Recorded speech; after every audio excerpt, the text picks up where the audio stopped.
SA20 ஹிஸ்டரியில் for the first time JSK back to back away games win பண்ணியிருக்காங்க. ரொம்ப மகிழ்ச்சியாக இருக்குது. JSKோட பவுலிங் பர்ஃபார்மன்ஸ் எக்ஸ்ட்ரானரியாக இருந்துச்சு. Every single bowler has at least picked up 1 wicket. So JSKோட பர்ஃபார்மன்ஸ் இந்த DSG கேமில் எப்படி இருந்துச்சு அப்படிங்கிறது இந்த வீடியோவில் பார்க்கலாம். அண்ட் மற்ற சில இன்ட்ரெஸ்டிங்கான கிரிக்கெட் அப்டேட்ஸுமே இருக்குது. அதெல்லாம் பற்றியுமே கண்டிப்பாக பேசுவோம். வீடியோ கண்டிப்பாக இன்ட்ரெஸ்டிங்காக இருக்கும். வீடியோக்கு லைக் தட்டிட்டு மறக்காம சேனலை சப்ஸ்கிரைப் பண்ணிக்கோங்க. இது வாங்க வீடியோ தெரிஞ்சுக்கலாம். இங்கிலாந்து கிரிக்கெட் போர்டு இப்போ உங்களோட T20 வேர்ல்ட் கப் ஸ்குவாடை அறிவிச்சிருக்காங்க. Harry Brook will be the captain and ஸ்குவாடில் யாரெல்லாம் இருக்காங்க அப்படிங்கிறத பார்த்துடலாம். Jofra Archer, Rehan Ahmed, Tom Banton, Jacob Bethell, Jos Buttler, Sam Curran, Liam Dawson, Ben Duckett, Will Jacks, Jamie Overton, Adil Rashid, Phil Salt, Josh Tongue and Luke Wood. So இதுதான் இங்கிலாண்டோட 15 member squad for this T20 world Cup. இதில் major சர்ப்ரைசஸ்னு பார்த்தோன்னா Liam Livingstone and Jamie Smith ரெண்டு பேருமே select ஆகலை. இந்த மந்தோட ஸ்டார்டிங்கில் தான் லியாம் லிவிங்ஸ்டன் IPL 26 ஆக்ஷன் அப்போ 13 crores SRHக்கு சோல்ட் ஆகியிருப்பாரு. கடைசி இந்த இங்கிலாண்டோட T20 ஸ்குவாடில் கூட லியாம் லிவிங்ஸ்டனை வந்து இன்க்ளூட் பண்ணாமல் போயிட்டாங்க. So inconsistency is the main reason for is exclusion. இப்போ வரைக்கும் நிறைய ஃபேன்ஸ் எதுக்காக லியாம் லிவிங்ஸ்டன் SRH வாங்கினாங்க அப்படிங்கிற கொஸ்டினுக்கு ஆன்சர் பண்ண முடியல. Pat Cummins, Travis head, Henrik Klaasen இவங்க 3 பேர் கண்டிப்பாக 11ல் இருப்பாங்களா. 4th ஓவர்சீஸ் ஸ்பாட்டுக்கு மோஸ்ட்லி ஈஷான் மலிங்காவை தான் ப்ளே பண்ண வைப்பாங்க. ஆரல்ஸ் அவங்களுக்கு ஜாக் எட்வர்ட்ஸ் மாதிரி ஒரு பிளேயருமே இருக்கிறதுனால இவங்க 2 பேர் தான் ஃபர்ஸ்ட் சாய்ஸாக இருப்பாங்கன்னு நான் நினைக்கிறேன். லாஸ்ட் வீடியோ பார்த்தவங்களுக்கு தெரிஞ்சிருக்கும். ரோஹித் சர்மா அண்ட் விராட் கோலி வந்து லாஸ்ட் VXT கேமை ஸ்கிப் பண்ணியிருப்பாங்க. இனிமேல் அவங்க ப்ளே பண்ண போறாங்களா இல்லையா அப்படிங்கிறது தெரியலன்னு சொல்லியிருப்போம் இல்லையா. ஆனால் இப்போ கிரிக் பஸ்ல என்ன சொல்லியிருக்காங்கன்னா, விராட் கோலி January 6 அன்னைக்கு ரயில்வேஸ்க்கு அகைன்ஸ்டான கேம்ல ப்ளே பண்ண போறாருன்னு DDCA chief Rohan Jaitley confirm பண்ணியிருக்காரு. IPL 2026 பிளே ஆஃப் மேட்சஸ் இப்போ முலான்பூர் தான் ஹோஸ்ட் பண்ண போறாங்கன்னு கிரிக் கிரேசி ஜான்ஸ் வந்து கன்ஃபார்ம் பண்ணியிருக்காரு. பொதுவாக IPL பிளே ஆஃப் வென்யூவை எப்படி சூஸ் பண்ணாங்கன்னா, லாஸ்ட் IPL சீசன்ல ரன்னர்ஸ் அப்ப யார் முடிக்கிறாங்களோ அவங்களோட ஹோம் வென்யூல தான் வந்து பிளே ஆஃப்ஸ் வந்து நடக்கும். ஸோ அதனால தான் இப்போ முலான்பூரை சூஸ் பண்ணியிருக்காங்க. சின்னசுவாமியில தான் ஃபைனல்ஸ் நடக்கணும். ஆனால் இப்போதைக்கு சின்னசுவாமியில இந்த ஆன்கோயிங் இஷ்யூஸ்னால எப்படி நடத்த போறாங்க அப்படிங்கிறது தெரியல. இவன் KSAவோட நியூ பிரசிடென்ட்டா வெங்கடேஷ் பிரசாத் அப்பாயிண்ட் ஆகினதுக்கு அப்புறமா அவரே கன்ஃபார்ம் பண்ணியிருப்பார் IPL 26 மேட்சஸ் வந்து கண்டிப்பா இங்க சின்னசுவாமி ஸ்டேடியம்ல நடக்கும்னு. பட் ஸ்டில் ஒரு சின்ன சந்தேகம் இருக்கு. டெல்லியோட முதல் மேட்ச் இந்த VXTல சின்னசுவாமி ஸ்டேடியம்ல தான் நடக்கிறதா இருந்துச்சு. பட் யூ ஆல் நோ அந்த மேட்ச் வந்து BCA COEக்கு வந்து ஷிஃப்ட் பண்ணியிருப்பாங்க. அதாவது centre of excellence in Bengaluru அந்த வென்யூக்கு வந்து ஷிஃப்ட் பண்ணியிருப்பாங்க. எனவே RCB நெக்ஸ்ட் சீசன் எந்த வென்யூல ப்ளே பண்ணாலுமே அந்த வென்யூல தான் ஃபைனல்ஸ் நடக்கும் அப்படிங்கறத நீங்க தெரிஞ்சுக்கோங்க. Now let's come to SA20. So Kings Medல JSK vs DSG match நேத்திக்கு நடந்துச்சு. Both DSG and JSK are coming after a win. So ஒரு க்ளோஸ் கான்டெஸ்ட் தான் இருக்குன்னு எதிர்பார்த்தேன். ஆனால் மேட்ச் ரொம்ப கம்ஃபர்டபுளாகவே இருந்துச்சு. JSK ஒன் சைடடாகவே இந்த கேமை வின் பண்ணியிருந்தாங்க. ஸோ ஒரு போனஸ் பாயிண்ட்டுமே நமக்கு கிடச்சிருக்குங்க. அதாவது போனஸ் பாயிண்ட்டுங்கிறது என்னன்னா, நம்ம நல்ல நெட் ரன் ரேட்டில் வின் பண்ணோம்னா SA20 வந்து ஒரு எக்ஸ்ட்ரா போனஸ் பாயிண்ட் கொடுப்பாங்க. ஸோ பொதுவாக வந்து 4 பாயிண்ட்ஸ் தான் வந்து அலோகேட் பண்ணுவாங்க. ஆனால் போனஸ் பாயிண்ட் எடுத்தீங்கன்னா உங்களுக்கு 5 பாயிண்ட்ஸ் கிடைக்கும். ஸோ இப்போ JSK வந்து செகண்ட் பொசிஷன் டேபிள் இருக்காங்க. அவங்களோட பாயிண்ட்ஸ் வந்து 9 இருக்கு. ஸோ ஃபர்ஸ்ட் மேட்ச்ல ஒரு 4 பாயிண்ட்ஸ், இந்த மேட்ச்ல ஒரு 5 பாயிண்ட்ஸ் எடுத்திருக்காங்க. எய்டன் மார்க்ரம் டாஸை வின் பண்ணி பேட் பண்றோம்னு சொல்லியிருந்தாரு. நம்ம ஃபேஃப் டு பிளஸஸ் கொஞ்சம் அப்செட் ஆன மாதிரி தான் இருந்துச்சு டாஸை லூஸ் பண்ணதுனால. DSG எந்த ஒரு சேஞ்சஸும் பண்ணல. பட் நம்ம JSK ஒரு சேஞ்ச் பண்ணியிருந்தாங்க. யாங்கோ ஸ்மித்துக்கு பதிலாக பிரணாலன் சுப்ரையனை 11ல இன்க்ளூட் பண்ணியிருந்தாங்க. பிரணாலன் சுப்ரையன் DSGக்காக வந்து லாஸ்ட் 3 சீசனா ப்ளே பண்ணியிருக்காரு. ஸோ கண்டிப்பா டர்பன் கண்டிஷன்ஸ் அவருக்கு அத்துப்படி அண்ட் டர்பன்ல தான் அவர் பிறந்து வளர்ந்துருக்காருன்னு நினைக்கிறேன். ஸோ அதனால பிரணாலன் சுப்ரையனை இன்க்ளூட் பண்ணது ஒரு மாஸ்டர் ஸ்ட்ரோக்கா நான் பார்க்குறேன். Fleming and Faf du Plessis இந்த ஒரு விஷயத்துல சூப்பராக பண்ணியிருந்தாங்க. இந்த SA20ல one of the best or probably the best batting லைனை வச்சிருக்கிற டீம் தான் DSG. So Kane Williamson, Devon Conway, Jos Buttler, Aiden Markram and Heinrich Klaasen இதில் ஒருத்தர் ஸ்டாண்ட் பண்ணா கூட 180 கண்டிப்பாக கன்ஃபார்ம். அதே மாதிரி இவங்க 5 பேருக்கு ஒரே நாளில் பேட் டே அமையிறது இஸ் குவைட் இம்பாசிபிள். ஆனால் இன்னைக்கு அந்த இம்பாசிபிள் நடந்திருக்கு. ஸோ மிஷன் இம்பாசிபிள் JSK பண்ணியிருக்காங்க. பிரணாலன் சுப்ரையன் 1 மில்லியன் ரேண்டுக்கு JSK இந்த ஆக்ஷனில் பிக் பண்ணியிருப்பாங்க. நிறைய பேரால் கிரிட்டிசைஸ் பண்ணப்பட்டுச்சு, எதுக்காக இவரை சைன் பண்ணீங்க அப்படின்ற மாதிரி. ஆனால் இன்னைக்கு ப்ரூவ் பண்ணியிருக்காங்க. 3 batters Kane Williamson, Devon Conway, Jos Buttler சொல்லி எடுத்தாரு. அதுலேயும் ஜாஸ் பட்லர் தேவையில்லாத ஒரு ஷாட்டுக்குலாம் அவுட் ஆகியிருப்பாரு.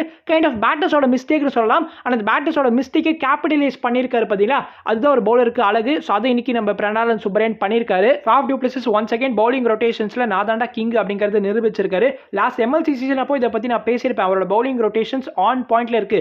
கரெக்டாக எந்த நேரத்தில் எந்த பவுலரை கொண்டு வரணுமோ அது கரெக்டாக பண்ணுறான்னு நம்ம சொல்லியிருப்போம். இந்த மேட்ச் எஸ்பெஷலி ஃபர்ஸ்ட் 5 ஓவர்ஸாக Prenelan Subrayen and Akeal Hosein தான் பவுல் பண்ணியிருப்பாங்க. ஸோ 2 ஸ்பின்னர்ஸுக்கு ட்ரஸ்ட் பண்ணி பவர் பிளேல ஓவர்ஸ் கொடுத்தது கண்டிப்பாகவே ஒரு போல்ட் மூவா நான் பார்க்குறேன். And it paid off very well. Prenelan Subrayen 4 ஓவர்ஸ்ல 16 ரன்ஸ் கன்சீட் பண்ணி 3 விக்கெட்ஸ் எடுத்திருப்பாரு. அண்ட் அகில் ஹுசைன் 4 ஓவர்ஸ்ல 26 ரன்ஸ் கன்சீட் பண்ணி 1 விக்கெட் எடுத்திருப்பாரு. அண்ட் JSKோட விக்கெட் கீப்பர் இஷ்யூ பத்தி கண்டிப்பாக பேசி ஆகணும். ஸோ முதல் மேட்ச்ல டானன் ஃபெரேரா வந்து விக்கெட் கீப்பராக இருக்கிறப்ப ஐ வாஸ் ஸ்கெப்டிக்கல். ஆனால் ஓகே, முதல் மேட்ச்ல எப்படி நம்ம வின் பண்ணியாச்சு. ஸோ செகண்ட் மேட்ச்லேயாவது அட்லீஸ்ட் ஒரு ப்ராப்பர் விக்கெட் கீப்பர் செலக்ட் பண்ணுவாங்கன்னு பார்த்தா திரும்ப டானன் ஃபெரேரா வந்து விக்கெட் கீப்பராக இருந்தாரு. திடீர்னு கேப்டன் ஃபேஃப் என்ன யோசிச்சாருன்னு தெரியல. ஸோ விக்கெட் கீப்பராக இருந்த டானன் ஃபெரேரா வந்து ஒரு 2 ஓவர் பவுல் பண்ணி வச்சிருப்பாரு. முதல் ஓவரில் தலையை வந்து ஹென்ரிக் கிளாசனோட விக்கெட் வேற எடுத்துட்டாருன்னா பார்த்துக்கோங்களேன். 3 டைமென்ஷனல் ப்ரொஃபஷனல் பிளேயர் தான் நம்ம கேள்விப்பட்டிருக்கோம். ஆனால் இந்த டானன் வந்து 4D பிளேயராக இருக்காரு. Batting, bowling, fielding, wicket keeping எந்த ரோல் கொடுத்தாலும் தலைவன் வந்து வேற மாதிரி பெர்ஃபார்ம் பண்றாரு.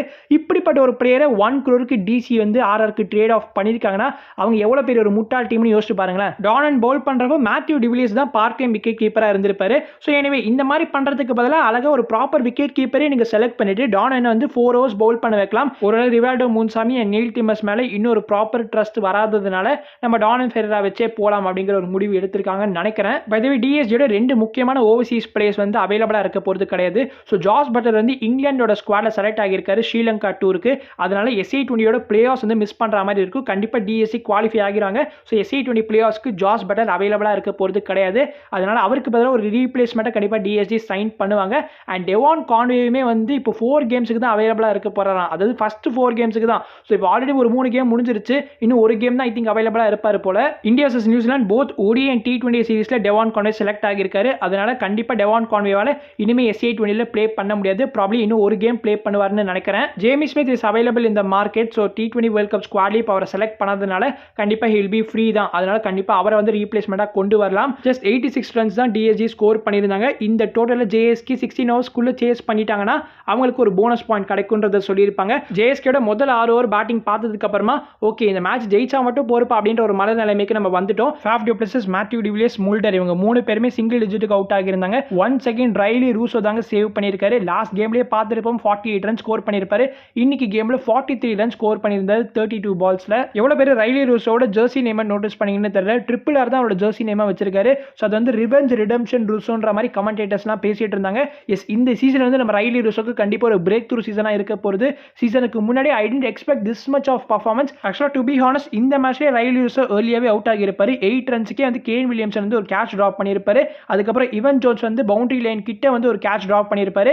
அந்த கேட்ச்ல வந்து மன்னிக்கவே முடியாது. கரெக்டாக கைக்கு மேலே வருது. ஆனால் தலையில பட்டு பால் 6க்கே போயிருச்சு. 100 அகமது ஏர்லியாவே அட்டாக்ல கொண்டு வந்திருக்கணும். நம்ம எப்படி முதல் அந்த 5 ஓவர் வந்து ஸ்பின்னர்ஸ் கிட்ட கொடுத்தோமோ அந்த மாதிரி இவங்களும் வந்து பண்ணியிருக்கணும். பட் சைமன் ஹார்மர் மட்டும் தான் பவுல் பண்ணாருன்னு நினைக்கிறேன். இன்னொரு அதர் எண்ட்லேருந்து வந்து ஒரு பேசர் தான் பவுல் பண்ணிட்டு இருந்தாரு. ஸோ அந்த அதர் எண்ட்லேருந்துமே வந்து 100 அகமது பவுல் பண்ணியிருந்தாருன்னா மேபி ஏர்லியா விக்கெட்ஸ் வந்திருக்கும். இன்னுமே வந்து நம்ம ஜேஎஸ்கே ஸ்ட்ரகிள் பண்ணியிருப்பாங்க. ஆக்சுவலாக ஒரு 9th ஓவர் வரைக்குமே நல்லாவே ஹோல்ட் பண்ணி வச்சிருந்தாங்க டிஎஸ்ஜி. ஆனால் 9th ஓவர் வந்து 100 அகமது பவுல் பண்ணியிருப்பாரு. அதில் ஒரு 16 ரன் போயிருச்சு. அங்கே தான் மேட்ச் கம்ப்ளீட்டாக டிஎஸ்ஜியோட கையை விட்டு போயிருச்சு. ஸோ ரைலி ரூசோ ஒரு 6 ஒன்று வந்துச்சு. அதுக்கப்புறம் நம்ம சுபம் ராஜானே ஒரு பவுண்டரி ஸ்கோர் பண்ணியிருப்பாரு. ஹோல் மேட்ச்லேயே ஆக்சுவலி ஒரு 6 தான் வந்திருக்கு. அது நம்ம ரைலி ரூசோட பேட்லேருந்து மட்டும் தான். ஸோ அது ஒரு இன்ட்ரெஸ்டிங்கான fact. Riley Rousseau once again ஒரு 50 வந்து மிஸ் பண்ணிட்டாரு. ஸோ ரைலி ரூசோக்கு அப்புறமா நம்ம டானன் ஃபெரரா வந்து என்ட்ரி கொடுத்து அவர் ஒரு 6 ஒரு 4 அடிச்சு மேட்ச் வந்து ஈஸியாக கம்ப்ளீட் பண்ணிட்டாரு. ஸோ மேட்ச் வந்து 12.2 ஓவர்ஸ்லேயே நம்ம ஃபினிஷ் பண்ணிட்டோம். அடுத்து ஜேஎஸ்கே இதே டீம் டிஎஸ்ஜிக்கு எதிராக நாளைக்கு ப்ளே பண்ண போறாங்க. 9 PM இந்த மேட்ச் ஸ்டார்ட் ஆகும். ஸோ கண்டிப்பாக எல்லாருமே பாருங்க.